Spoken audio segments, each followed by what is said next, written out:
அஸ்ஸலாமு அலைக்கும் வரஹ்மத்துல்லாஹி வபரகாத்துஹு. ஏக இறைவனின் சாந்தியும் சமாதானமும் நம் அனைவரின் மீதும் என்றென்றும் உண்டாவதாக. அல்லாஹுவின் படைப்புகளை பற்றி ஒரு மணி நேரம் சிந்திப்பது 70 ஆண்டுகள் உபரியான வணக்கம் புரிவதை காட்டிலும் சிறந்தது என்ற நபிமொழியின் அடிப்படையில் ஒவ்வொரு வாரமும் இறைவனின் படைப்புகளின் அதிசயத்தை பற்றி பார்த்து வருகிறோம். அந்த வகையில் இந்த வாரம் ஒரு முக்கியமான படைப்பை பற்றி பார்க்க போகிறோம். அது என்ன முக்கியமான படைப்பு? சுவையான மல்கோவா மாம்பழத்தை உங்கள் வாய்க்கு அருகில் கொண்டு செல்லும் போது அதை சாப்பிட விடாமல் உங்களை தொல்லை கொடுக்குமே, அப்போது நீங்கள் இந்த ஈ தொல்லை தாங்க முடியலையே என்று சொல்லுவீர்களே, அந்த ஈயை பற்றி தான் இப்போது பேச போகிறோம். அந்த ஈயிடம் என்ன அற்புதம் இருக்கிறது? இறைவனின் படைப்பினங்கள் ஒவ்வொன்றும் இறைவனின் உள்ளமையையும் அவனது வல்லமையையும் எடுத்து கூறும் அத்தாட்சிகளாக விளங்குகின்றன. அவை ஒவ்வொன்றும் தன்னகத்தே பற்பல அற்புதங்களையும் திட்டங்களையும் செயல்திறனையும் தாங்கி நிற்கின்றன. நாம் அற்பமாக கருதும் கொசு, ஈக்கள், சிலந்தி போன்ற சிறு உயிரினங்களும் இதற்கு விதிவிலக்கல்ல. அப்படிப்பட்ட ஒரு உயிரினமான ஈயை பற்றி ஏக இறைவனான அல்லாஹ் உதாரணமாக கூறி தன் வல்லமையை அறிவுறுத்துகிறான். பிஸ்மில்லாஹிர் ரஹ்மானிர் ரஹீம். யா அய்யுஹன் நாஸு ضرب مثل فاستمعوا له إن الذين تدعون من دون الله لن يخلقوا ذبابا ولو اجتمعوا له وإن يسلبهم الذباب شيئا لا يستنقذوه منه ضعف الطالب والمطلوب ما قدر الله حق قدره إن الله لقوي عزيز. மனிதர்களே, உங்களுக்கு ஓர் உதாரணம் கூறப்படுகிறது, அதனை செவிதாழ்த்தி கேளுங்கள். அல்லாஹ் அல்லாத எவற்றை நீங்கள் தெய்வங்கள் என அழைக்கின்றீர்களோ அவை யாவும் ஒன்று சேர்ந்து முயற்சித்த போதிலும் ஓர் ஈயை கூட படைக்க முடியாது. ஈயை படைப்பதென்ன? ஒரு ஈ அவற்றினுடைய யாதொரு பொருளை எடுத்துக்கொண்ட போதிலும் அந்த ஈயிடமிருந்து அதனை விடுவிக்கவும் அவைகளால் முடியாது. அவர்கள் தெய்வங்கள் என அழைக்கும் அவை அவ்வளவு பலவீனமானவை. ஆகவே அவற்றை தெய்வங்கள் என அழைப்பவர்களும் பலவீனமானவர்களே. அல்லாஹுவை கண்ணியப்படுத்த வேண்டியவாறு அவர்கள் கண்ணியப்படுத்தவில்லை. நிச்சயமாக அல்லாஹ் வலுமிக்கவனும் அனைவரையும் மிகைத்தவனுமாகவும் இருக்கின்றான். அத்தியாயம் 22 வசனங்கள் 73 மற்றும் 74. திருக்குரான் என்பது இவ்வுலகை படைத்த இறைவன் மக்களுக்கு நேர்வழி காட்டுவதற்காக தனது தூதர் மூலம் கற்றுத்தரும் அறிவுரைகளின் தொகுப்பாகும்.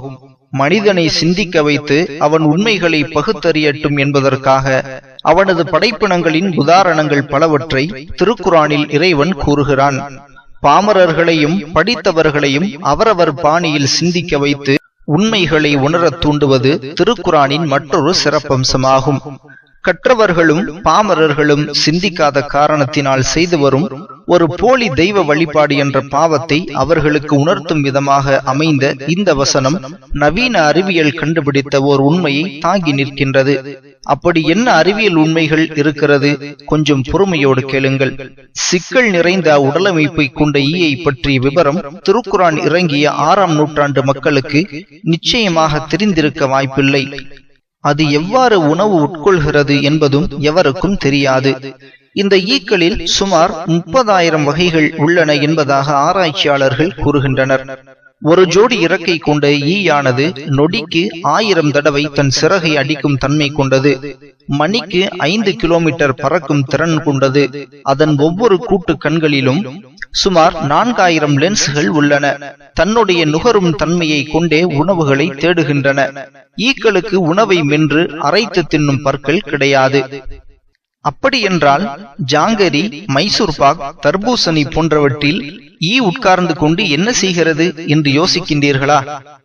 ஈக்களால் திட உணவுப் பொருள்களை நேரடியாக வாயில் வைத்து மென்று தின்ன முடியாது.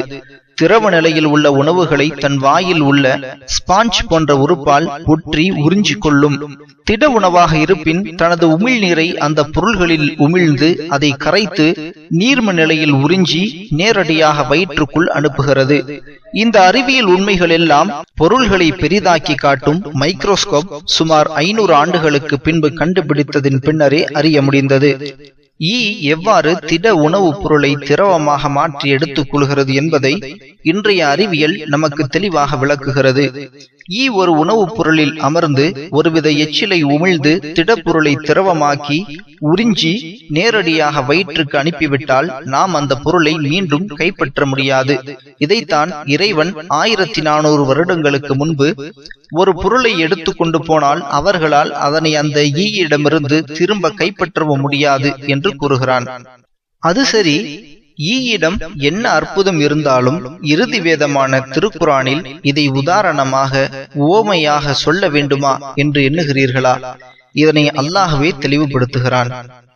பிஸ்மில்லாஹிர் ரஹ்மானிர் ரஹீம்.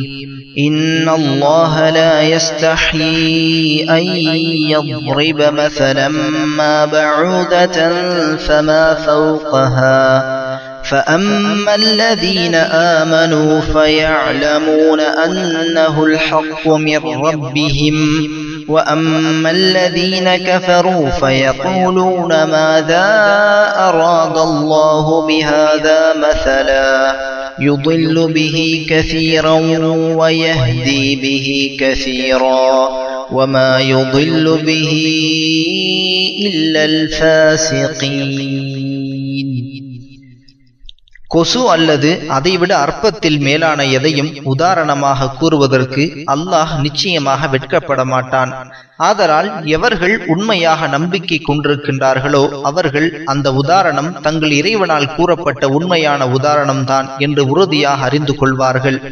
எனினும் இந்த வேதத்தை நிராகரிப்பவர்களோ இதை உதாரணமாக்குவதை கொண்டு அல்லாஹ் என்னதான் நாடுகிறான் என்று கூறுவார்கள். இதை கொண்டு பலரை வழி கெடுக்கும்படியும் செய்கிறான், இதை கொண்டு பலரை நேர்வழி பெறும்படியும் செய்கிறான். ஆனால் இந்த வேதத்தை மனமுரண்டாக நிராகரிக்கும் பாவிகளை தவிர மற்றவர்களை இதை கொண்டு வழி கெடும்படி அவன் செய்ய மாட்டான். அத்தியாயம் 2 வசனம் 26. கண்ணியமான சகோதர சகோதரிகளே, இறைவசனங்களை நாம் சிந்தித்து பார்க்க வேண்டாமா? அதன்படி செயல்பட வேண்டாமா? வாருங்கள், அழிவே இல்லாத சொர்க்கத்தை நோக்கி விரைவோம். நாம் மட்டும் சொர்க்கம் சென்றால் போதுமா? நம்மை மட்டும் சொர்க்கத்திற்கு தயார் செய்து கொள்வது அநியாயமில்லையா?